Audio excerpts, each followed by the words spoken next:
Wer deutsche Aktien per ETF besparen möchte, der nutzt meistens wahrscheinlich einen DAX-ETF. Mit dem Vanguard Germany All Cap ETF besteht jedoch die Möglichkeit, in mehr als 100 Aktien aus Deutschland zu investieren, deutlich mehr also als nur in die 40 aus dem DAX.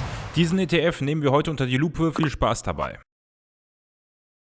Großes Dankeschön an Jan Engelmann, Fabian Marquardt, Martin Klemer und Fabrizio Rutz. Wenn auch du wissen möchtest, welche Vorteile Kanalmitglieder besitzen, dann klicke unter dem Video auf den Button Mitglied werden. Der Vanguard Germany All Cap ETF basiert auf dem FTSE Germany All Cap Index. Im ETF sind aktuell ca. 170 Positionen enthalten, was für einen Länder-ETF typischerweise eine recht hohe Anzahl ist. Ein iShares-ETF auf Frankreich zum Beispiel enthält lediglich ca. 70 Unternehmen. Natürlich enthält ein deutscher DAX-ETF auch nur 40 Positionen. Somit deckt der Vanguard Germany All Cap ETF wesentlich mehr deutsche Aktien ab. Die Aktien stammen dabei natürlich ausschließlich aus Deutschland. Damit ist der ETF auch sehr stark abhängig von den politischen Entwicklungen in Deutschland und der Geldpolitik der EZB zum Beispiel, was das Risiko dieses ETFs an und für sich stark erhöht. Unternehmen aus der Branche zyklische Konsumgüter dominieren diesen ETF, dahinter folgt die Industrie und dann kommt erst der Technologiesektor. Grundsätzlich sind die weltweit dominierenden Sektoren Tech und Gesundheit in Deutschland nicht ganz so dominant. Der ETF ist grundsätzlich aber über verschiedene Branchen ganz gut gestreut. Wenn wir auf die Marktkapitalisierung im ETF blicken, dann sehen wir, dass ca. 41% der Unternehmen eine sehr große Marktkapitalisierung besitzen, vermutlich vor allem eben die DAX 40 Unternehmen. Weitere 41% besitzen eine große Marktkapitalisierung und 15% eine mittelgroße. Klein sind ca. 3%, Microcaps sind hier keine dabei. Zum Vergleich, in einem DAX 40 ETF wären ca. 60% der Aktien mit einer sehr großen Marktkapitalisierung ausgestattet und es sind im Verhältnis wesentlich weniger mittelgroße Unternehmen dabei. Zusammen mit der deutlich größeren Anzahl an Aktien im Vanguard Germany All Cap ETF ist die Streuung über kleinere Unternehmen hier deutlich größer. Die breite Streuung über beinahe 170 Aktien und einer deutlich größeren Vielfalt von kleineren und größeren Unternehmen klingt zwar auf dem Papier gut, die größten 10 Aktien im ETF machen aber dennoch fast 50% des ETFs aus. Insofern holt man sich mit diesem ETF trotzdem eine große Abhängigkeit von sehr wenigen Aktien ins Portfolio. Auch das bedeutet, das Risiko für starke Kursschwankungen ist hier erhöht. Dieser ETF versucht also insgesamt den FTSE Germany All Cap Index nachzubilden. Dieser Index gewichtet alle Aktien aus dem FTSE Global Index, die er Deutschland zuordnet, nach ihrer jeweiligen Marktkapitalisierung. Dabei darf jede Aktie maximal 10% vom Index ausmachen, damit keine einzelne Aktie zu groß wird. In diesem Fall ist der SAP sehr nah an dieser Grenze dran. Es gibt hier relativ wenig Besonderheiten und das Prinzip ist ziemlich simpel, dennoch seien einige ganz kurz erwähnt. Die Zuordnung zu einem Land kann in einigen Fällen leicht abweichen, beispielsweise von der Zuordnung eines Unternehmens in anderen Quellen oder Webseiten. So weist zum Beispiel Extra ETF aus, dass einige Unternehmen in diesem ETF aus Österreich oder den USA stammen oder aus Spanien. Auf dieser Seite seht ihr die Faktoren, beispielsweise Unternehmenssitz, Regulierungen oder Produktionsstätten, die FTSE als Indexanbieter einbezieht, aufgelistet. So kann es passieren, dass beispielsweise Extra ETF einzelne Aktien einem anderen Land zuordnet, während FTSE sie auf Deutschland bezieht und daher in den Index aufnimmt. Im Zweifel ordnen sie eine Aktie dem Land zu, mit der größten Liquidität dieser Aktie an der Börse.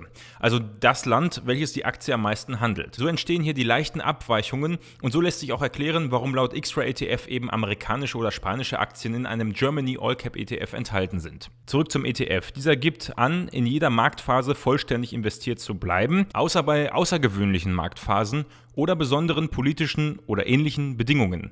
Das lässt natürlich ein wenig Spielraum für Spekulation. Schauen wir uns trotzdem einmal die 10 größten Aktien im ETF genauer an. Die Aktien in den Top 10 des ETFs sind den meisten Deutschen wahrscheinlich gut bekannt. SAP hat mit Abstand aktuell den größten Einfluss auf den ETF. Erstaunlich ist, dass es weiterhin Bayer in diese Top 10 geschafft hat und da auch weilt. Und wir haben hier auch praktisch ausschließlich dividendenstarke Titel in den Top 10, die auch erklären, warum der ETF ausschüttend ist. Generell sind die Unternehmen praktisch alle Value- oder Quality-Titel. Die Deutsche Telekom oder die Deutsche Post machen beispielsweise in einem MSCI World ETF 0,1% Anteil aus. SAP kommt in einem MSCI World ETF ETF auf 0,23% Anteil. Alle Top 10 Aktien sind also auch in einem MSCI World ETF enthalten. Das heißt, indem ihr diesen ETF mit einem MSCI World zum Beispiel kombiniert, erweitert ihr euer Portfolio praktisch nicht nennenswert, da die Top 10 ohnehin schon fast 50% des Portfolios in diesem ETF ausmachen. Maximal gewichtet ihr also Deutschland stark über. Das Umsatzwachstum der Top 10 Aktien ist relativ gering. 2015, 2016 ging es noch 8% nach oben, während 2019, 20 ein leichter Rückgang vorlag. Insgesamt ist das Wachstum verhalten, aber doch relativ konstant ohne größere Schwankungen. Gutes Wachstum in den Zahlen findet sich bei der Telekom und bei Infineon. Im EBIT, also dem operativen Gewinn vor Abzug von Zinsen und Steuern, sehen wir ebenfalls verhältnismäßig geringe Schwankungen, wenn wir die Zahlen jetzt mal mit verschiedenen Tech-ETFs vergleichen, die wir hier auf diesem Kanal bereits analysiert haben. 2018 gab es 18% Wachstum im EBIT, während es 2020-21 um 20% zurückging. Das lag aber vor allem an den schlechten Entwicklungen bei BASF, Bayer und Adidas. In den EBIT-Margen sehen wir im Durchschnitt doch eher geringe Zahlen. 2020-21 steht eine durchschnittliche Marge von 8% zu Buche.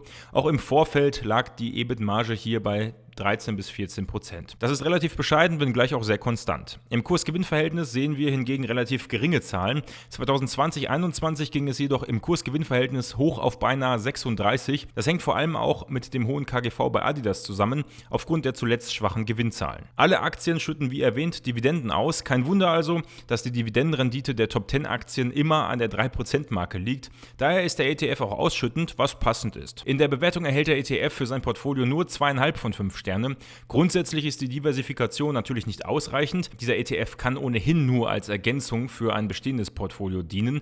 Die Top 10 Aktien machen hier fast 50% aus und es sind überwiegend Qualitäts- oder Value-Aktien. Es sind kaum Wachstumstitel im ETF nennenswert gewichtet. Das Beste hier ist die relativ hohe Stabilität der Top 10, die aber auch den ETF so maßgeblich beeinflussen, dass der ETF dennoch starken Abhängigkeiten unterliegt.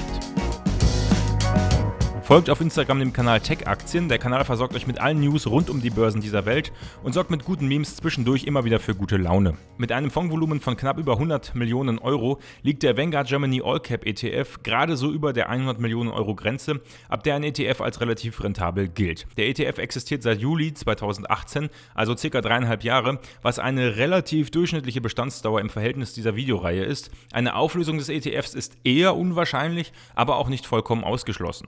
Mit einer Gesamtkostenquote von 0,1% liegt dieser ETF unter dem Durchschnitt der Gesamtkostenquoten aller ETFs, der bei ca. 0,4 bis 0,5% liegt. Damit zählt der ETF zu den günstigeren ETFs in dieser Videoreihe. Durch die relativ simple Filterung auf die deutschen Aktien aus dem FTSE-Aktienuniversum und der simplen Gewichtung ist das auch folgerichtig. Dieser ETF von Vanguard ist ausschüttend, demnach werden Erträge wie Dividenden und Zinsen an den Anleger ausgeschüttet. Der ETF schüttet dabei quartalsweise aus und die Ausschüttungsquote 2021 lag bei 2,07%. Eine thesaurierende Variante dieses ETFs ist laut Vanguard auch in Planung und wäre langfristig möglich. Dieser ETF verfolgt die Strategie einer vollständigen physischen Replikation, das heißt, der gesamte Bestand des Index wird im ETF 1:1 nachgebildet. Daher weicht in der Regel auch der ETF-Kurs vom Kurs des Index ab, weil die Nachbildung des Index im Fonds nicht hundertprozentig genau und zeitgleich passiert. Die durchschnittliche jährliche Abweichung von der Indexentwicklung, die sogenannte Tracking-Differenz, seit 2018 betrug 0,26% pro Jahr. Damit war der ETF über die letzten Jahre gesehen für den Anleger teurer, als es die Gesamtkostenquote suggeriert. Der Index wird halbjährlich gerebalanced. Insgesamt vergebe ich in der Kategorie Produktkriterien 4 von 5 Sterne. Der ETF ist sehr günstig, aufgrund der hohen Dividendenrendite folgerichtig auch ausschüttend. Der ETF besteht schon etwas länger, besitzt allerdings ein eher geringes Fondsvolumen und eine Tracking-Differenz, die über der Gesamtkostenquote liegt. Wir vergleichen heute den Vanguard Germany All Cap ETF mit der Standardanlage, die viele Anleger im Portfolio haben, nämlich mit dem Vanguard FTSE All World ETF, den wir hier auf diesem Kanal bereits analysiert haben.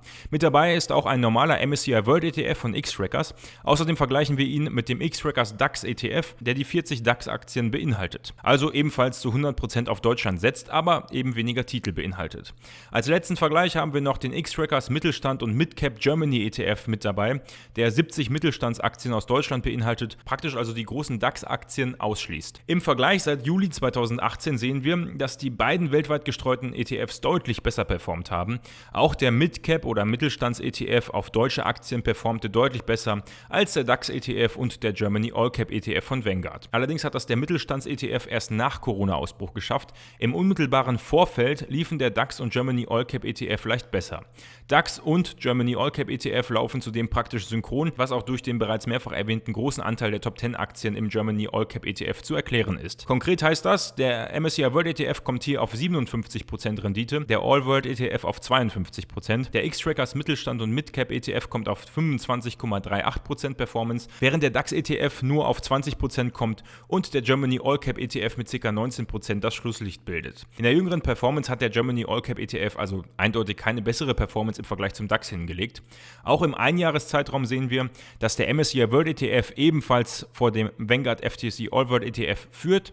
Der DAX ETF liegt dahinter mit 9% und der Germany All Cap ETF kommt hier in diesem Zeitraum nur auf 6% Wachstum. Der Mittelstands- und Midcap ETF liegt in den letzten 12 Monaten bei 0% Performance. Die Performance der letzten 4 Jahre hat zwar praktisch eigentlich keine Aussagekraft für die Zukunft, dennoch wird deutlich, dass der Germany All Cap ETF praktisch synchron zum DAX läuft und deutlich hinter weltweit gestreuten ETFs zurückliegt.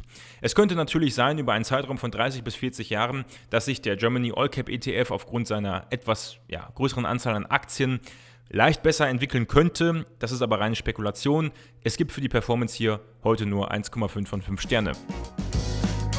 Bevor ich zu den Prognosen komme, habe ich eine wichtige Bitte an euch. Ich nutze keinerlei Affiliate-Links zu irgendwelchen Brokern und habe auch keine Werbepartnerschaft mit den gezeigten Unternehmen. Ihr unterstützt mich also damit, indem ihr dem Video einen Daumen nach oben gebt, einen Kommentar schreibt oder den Kanal abonniert. Ich freue mich über jeden Einzelnen, der den Kanal hier seit ca. 2 Jahren oder auch vielleicht erst seit einer Woche so stark supportet. Danke, dass du da bist. Damit ein gezieltes All-Cap-Investment in den deutschen Markt Sinn ergeben würde, müsste in der Prognose jetzt deutlich werden, warum deutsche Aktien, vor allem auch eben kleine und mittelgroße Aktien, in naher Zukunft eine Überperformance im Markt erzielen sollen. Was wir aktuell sehen, sind vor allem steigende Preise. Im gewerblichen Kontext sind die Erzeugerpreise in Deutschland im Vergleich zum Vorjahr teilweise um 25% gestiegen. Die gestiegenen Kosten im Einkauf geben die Unternehmen natürlich an ihre Kunden weiter, was zu einer insgesamt steigenden Inflation in Deutschland führt. Diese wurde im vergangenen Jahr noch auf 3 bis 2,5% geschätzt. Sie dürfte aktuell aber vermutlich sogar höher liegen. Einer von vielen Nachteilen bei der Inflation ist, dass die Löhne nicht so schnell ansteigen wie die Preise. Die Leute können sich kurzfristig also vermutlich weniger Produkte leisten, was zunächst einmal negativ sein könnte. Wenn wir auf das Bruttoinlandsprodukt schauen, also die Wirtschaftsleistung, die Deutschland insgesamt erbringt, sehen wir für 2022 ein prognostiziertes Wachstum von 4,9% vom Statistischen Bundesamt und dem DIW. Für 2023 werden 1,5% Wachstum prognostiziert. Weltweit sollte das Wachstum im BIP 2021 bei 5,9% liegen, also deutlich über dem Wachstum von Deutschland in diesem Zeitraum. 2022 könnte Deutschland jedoch theoretisch über dem weltweiten Durchschnitt liegen. Eine etwas verspätete Erholung von Covid-19 vermutlich. Vermutlich decken sich diese Effekte aber auch zeitlich ab, da die Prognosen in diesem kurzen Zeitraum natürlich nicht so hundertprozentig den Tag und den Monat treffen können. Das weltweite Wachstum in 2023 soll dann aber laut diesen Prognosen wieder deutlich über dem deutschen Wachstum liegen. China zum Beispiel liegt bis 2026 deutlich über dem deutschen Wachstum. Prinzipiell kann man aber vom BIP nicht direkt auf Aktien aus Deutschland, China oder den USA schließen. Wie wir bereits gesehen haben, sind im ETF viele Qualitäts- und viele Value-Titel enthalten. Deutschland also als Quality- oder Value-Land. Dazu passt auch das hohe Steueraufkommen in Deutschland, quasi die Dividendenausschüttung der arbeitenden Bevölkerung an den Staat, wenn man so möchte. Ein bisschen zynisch, ja. Die Steuereinnahmen in Deutschland wachsen insgesamt stark an. Das bietet für den Staat natürlich auch Vorteile, für die Unternehmen theoretisch auch eine gewisse Sicherheit in Infrastruktur, Bildung und Wirtschaftsförderung. Insofern, gegebenenfalls liegt die Stärke der Deutschen zum Beispiel in ihrer Stabilität, was in turbulenten Wirtschaftszeiten dann zu einem nicht so starken Rückgang im Aktienkurs der deutschen Aktien führen könnte. Theoretisch. Deutschland also als Sicherheitsanker im Portfolio. Klingt gut, aber wie gesagt, die Wachstumsprognosen für die USA sehen hinsichtlich des BIP ähnlich aus wie in Deutschland. Gleichzeitig sind die Aktien aus den USA auch schon in der Vergangenheit deutlich stärker gewachsen. Ich würde also nicht ausschließen, dass Aktien aus Deutschland gegebenenfalls phasenweise sogar besser performen könnten. Dass das dauerhaft der Fall sein wird, ist zweifelhaft. Und das ist auch so ein Problem, was ich mit Länder-ETFs habe.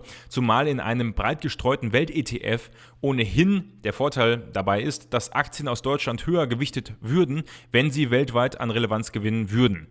Vielleicht geht Deutschland auch mit einer grün geprägten Regierung die nächsten Schritte im Bereich der erneuerbaren Energien und kann sich im Bereich Photovoltaik zum Beispiel seine verlorene Vormachtstellung zurückholen, wenn man China da überhaupt noch aufholen kann. Generell bleiben solche Gedanken aber eben reine Spekulation. In der Prognose für den ETF vergebe ich daher relativ neutrale 2,5 von 5 Sterne.